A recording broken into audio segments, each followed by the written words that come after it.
Bismillahirrahmanirrahim. Assalamualaikum warahmatullahi wabarakatuh.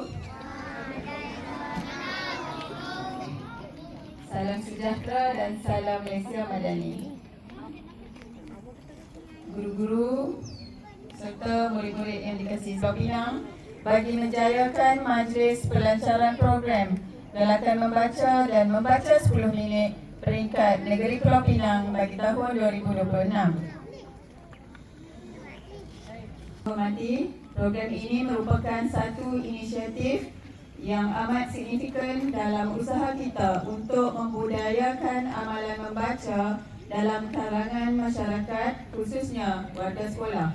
Membaca dalam era globalisasi dan ledakan teknologi maklumat ini, cabaran untuk memupuk minat membaca semakin besar. Anak-anak, justeru program seperti Jom Membaca 10 Minit ini dilihat sebagai satu pendekatan yang praktikal